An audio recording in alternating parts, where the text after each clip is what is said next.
here, and today I want to return to the infamous episode 25 of the All Things Contested Realm podcast. And no, we're not going to talk about beta reprints.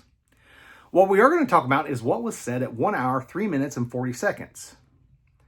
That the Gothic precons may stay at 36 cards in the spellbook and 16 cards in the atlas. Now, for some of you, that may be a shock. Wait, they said that? They did. I didn't realize that. I missed that when I listened to the podcast. With long-form podcasts, sometimes you get a little distracted. You don't quite hear everything. That was a point that I had missed. It had either went in and out of my ears or, I don't know, I just glossed over it, didn't hear it. The beta reprint kind of consumed everyone. And I think a lot of people are probably in the same boat because as I've seen this issue periodically pop up, someone asked, hey, what size is the precons going to be for Gothic? Someone has chimed in and said, well, 3616. And people are like, wait, what? They're doing what? And they don't know. So I thought, well, let's get this information out there. So yes, Simon did indicate it's possible and almost sounded likely, but I'm not going to say likely, but possible that those Gothic precons are going to stay at 36 cards in the spellbook and 16 cards in the atlas. And he gave a lot of good reasons for this, but given that we've moved up to 50-30, I have my concerns. But let's start out with the reasons, and also let's remember, this is not set in stone. It's just what was said. They could definitely pivot. Plenty of time until we get to Gothic. But let's talk about the positives of staying at 3616. So first off, 3616, because it's an introductory product, the argument is, well, it doesn't need to be a full regulation size deck. We're just introducing people to the deck.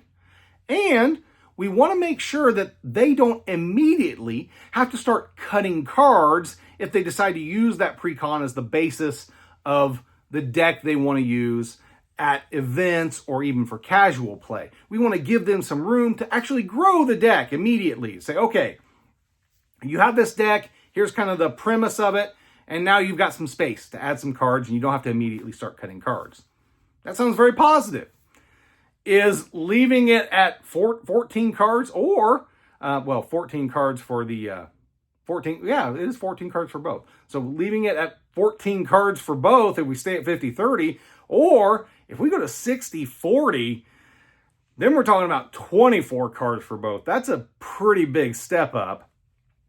Is that okay? That's a lot of cards to add, a lot of growth to happen. And you may argue, well, you could go ahead and throw two decks together and that would minimize that. Yeah, maybe, but I'll get back to that. So that is the argument, though, for keeping them small. Allows people to quickly, grow the deck and not have to cut cards. It is an introductory product, so that's okay. Also, it's much easier for the company to deal with a smaller card pool. One of the big issues that I've mentioned with the precons is that they are not a consistent deck. They're designed to have one or two cards of numerous cards to give you various interactions, let you see how the game play. That's what the design is. They want you to see different interactions, see different things that can happen. So you've only got one of this or two of that because they want to maximize the number of interactions that you can see within the game. So because they have that small card pool like that, the company can design the decks more easily to make sure that they're covering all the interactions that they want to cover. So if they had to bump up to a regulation size deck or something closer, that makes the process more difficult for Ex Curiosa to actually produce a quality product. So I also understand that point. Now, seeing all those things that sound pretty positive and a justification for staying at 3616, let's get to why I'm a little concerned about staying at 3616. And before all of you jump on and say, Josh, they can just combine two decks and it's fine. And then they're at 50-30 and no one has to complain.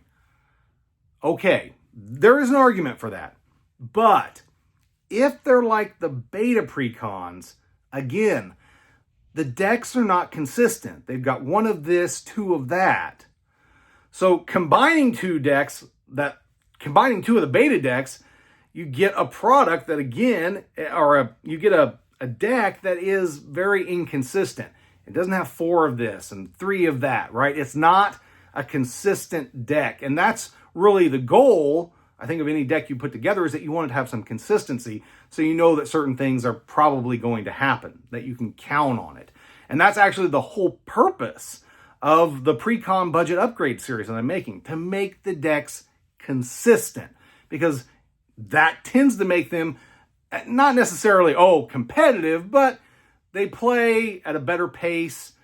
There are things that you can expect and know, hey, I know I can get to, this particular card or that particular card because there's 4 copies in the deck. So there's a good chance it's going to come up.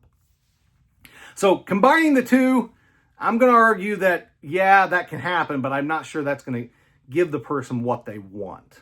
So that argument, I think, is out of the way. In terms of, though, staying at 36-16, if we go to 60-40, I think those decks need to move up. Now, I'm not saying they have to move up to regulation. I do kind of like the thought of, well, let's leave some space so people don't immediately have to start cutting those cards. That does make a lot of sense. But if we're going to be at a 60-40 regulation size deck, maybe we should bump that 36-16 up. Let's say you make it 50-30. Hey, 50-30. There we go. You've got 60-40 as regulation. 50-30 is the size of the precons. That does add a lot of cards for X-Curiosa to deal with to make sure all the interactions work, but they could use those cards to add to the consistency of the deck. And by adding to the consistency, then you could potentially combine 2 of the decks to get to regulation size if you didn't want to buy anything else. So I think bumping it up would be helpful, not necessarily to regulation size. Now, one of the biggest drawbacks to not going to regulation size is we have seen at various events, people show up with their precons and say, hey, I want to play. They don't have a legal deck. It's not legal. Now, many of those cases, I know people were given decks. People allowed, other individuals to borrow their decks. It's like, hey, we definitely want you to play. We want you to enjoy this. Here's a deck. Use it. But there's going to be places where that is not possible. So it needs to be made very clear, if we're going to stay at a lower amount than the regulation size of the deck, it needs to be made very clear on that Gothic precon product that it is not a regulation size product, because all it is on the back of the box, it's got, 36, on the current beta precons, 36 spells and 16 Atlas cards. And it doesn't tell you anything else. You have to go into the rule book, go into the section about building a deck, which is at the bottom of the rule book. We all know that people don't like reading anymore, because heaven forbid that we read the instructions. Yeah. So, if they do want to stick with non-regulation size, that does, I think, need to be made very clear somewhere, somehow on that product, like the insert sheet, the very top in big bold letters. Please note, this product is not a regulation size deck for events. You need to add cards. Put that in there, right up top. Yeah, I know people don't read, I just said, but if you put it in big bold print and that's the first thing they pull out that insert and they see it, they'll be like, oh, okay, well, just so I know, so I'm aware. That might help prevent that particular situation that I have seen happen from occurring. At the end of the day, though, looking at where we're at, 36-16, or maybe if we go to 60-40, do we move it to 50-30? I honestly think if we stay at 50-30, I'd still like to see the decks go from 36-16 to 40-20. I'd like to see that bump up. That's just me. I feel like 10 cards in both sides to add, that gives you flexibility. It allows you to add to the deck. So if we're not going to go regulation size decks in the precons, let's leave a 10-card gap. 10-card gap sounds good. With beta, we only had a 4-card gap. So a 10-card gap, that's pretty sizable. I think that seems reasonable. But at the end of the day, all I wanted to do was get this information out there. I want you all to be aware of it. The Gothic precons may be staying small. When this conversation has come up in the social media platforms, it has been rather heated. Some people are really against this. They want regulation size precons. They want it ready to go right out of the box. So here it is. Here's the information. discuss. Discussion in this comment section of this video. Discuss on the social media platforms, wherever you want to talk about it. But let's get it all out now, because this is not a topic that I want to cover when Gothic comes out. Hopefully, you all think this information was useful. If not, well, hopefully I'll make something in the future that's useful for you. In any case, keep on contesting the realm.